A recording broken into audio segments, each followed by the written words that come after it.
ถึงยิ้มแย้มทีวีนะคะบายบายค่ะโชคดีนะคะไปเลยวิ่งเลยด่วนจีเลยนะคะเร็วหน่อยมาส่งจดหมายค่ะเยี่ยม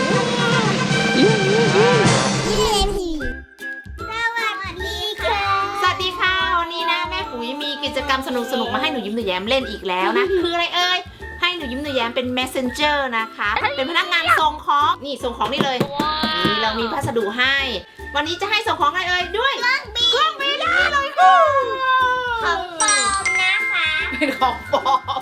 ต้องมีกล่องกระดาษ เพราะว่ามันเป็นมีรูข้างล่างให้ยิ้มแย้มเดินแล้วอันนี้เป็นสายที่ห้อย ค่ะ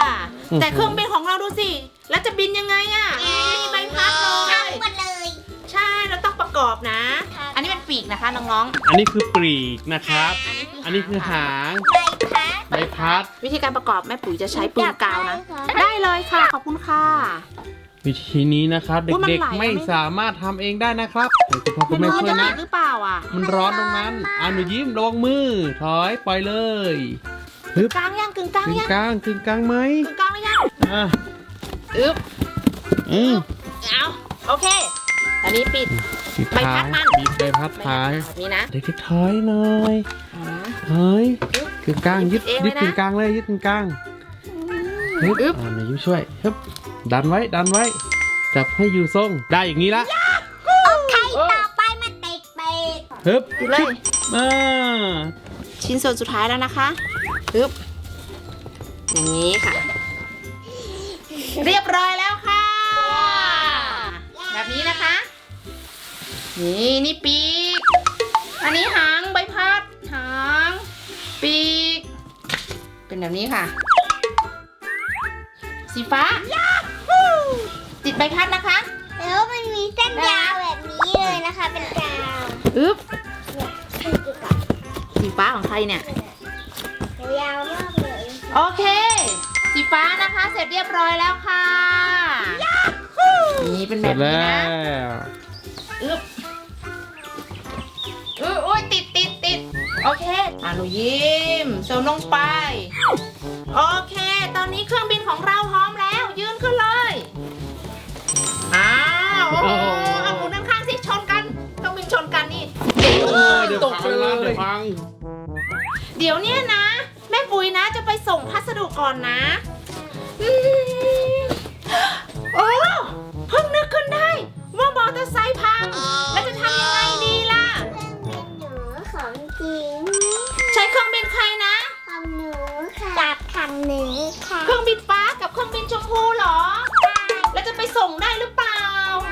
ช่วยหน่อยได้ไหมคะ โอเคค่ะกล่องใหญ่นะ ส่งพัสดุของขวัญปีใหม่ให้ป้านี้นะคะ ค่ะ โอเคค่ะ ไปเลยค่ะ รับค่ะ ช่วยกันค่ะ ช่วยกันค่ะ พร้อมบินค่ะ นักบินแม่เซนจ้าลืมหมวกค่ะ กับแว่นตานะคะ ปุ๋ยนี่มันเป็นหมวกแก๊ปธรรมดานะคะ โอเคปึ๊บ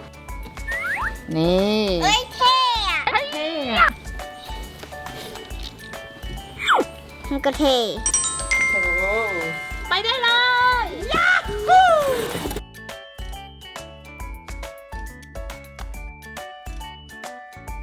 อุ้ยตอนนี้ติดเร็วๆต้องเลี้ยงกันเข้าไปทางแคบตอนนี้เราไปทางแคบอยู่ตรงไหนอ่ะโอ้หนูยิ้มโอ้โหอันนี้บินเฉียงเอาไปบินมาซ่องเลยเครื่องบินอ่ะ โอ้ชายดื่มมาแล้วค่ะ ค่ะ ไปส่งที่อื่นต่อดีกว่าไปเร็ว มาแล้วพัสดุเพิ่มค่ะ โอเค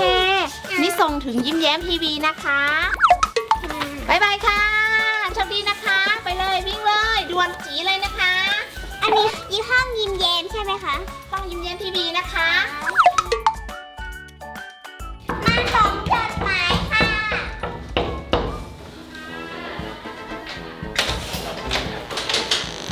ขอบคุณค่ะ ขอบคุณค่ะ ได้ยังมาแล้วพัสดุเพิ่มค่ะ แล้วทำไมเร็วจังเลย กล่องนี้นะคะ ส่ง ถึงยิ้มแย้มการ์ตูนนะคะ EMS นะคะส่งแบบด่วนเลยนะคะ นี่มันกล่องที่เอาใส่บนของขวัญ ใช่ค่ะ วิ่งเลยนะไปเลย บิน แววหน่อย อันนี้ส่งแบบ EMS ใช่ไหมคะ อันนี้ส่งแบบธรรมดาค่อยๆเดินกระดึบกระดึบ ก็นี่ไง โอ้ EMS โอ้โหเร็วมากเร็วมาก นี่ช่องแมวการ์ตูนเหรอคะ ค่ะ อันนี้มีเงินการ์ตูน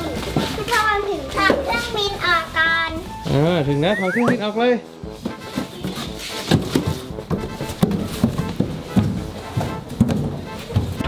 มีใครอยู่ไหมคะ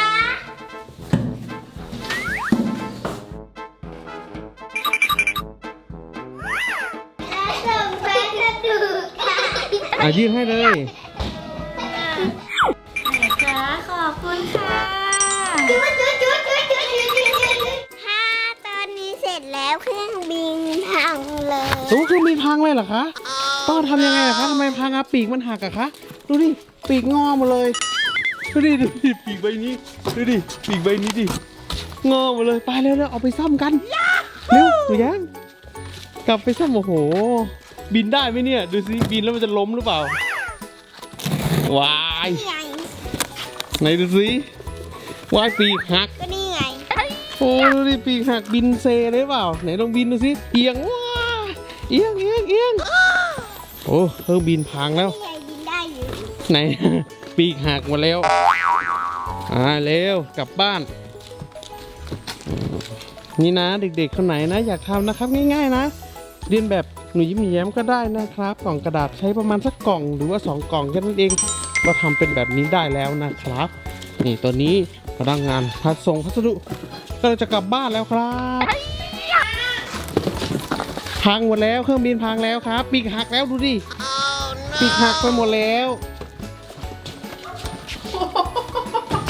ก็นี่ไง ทำมาเลยเหรอบ้านเดี๋ยวไปซ่อมกัน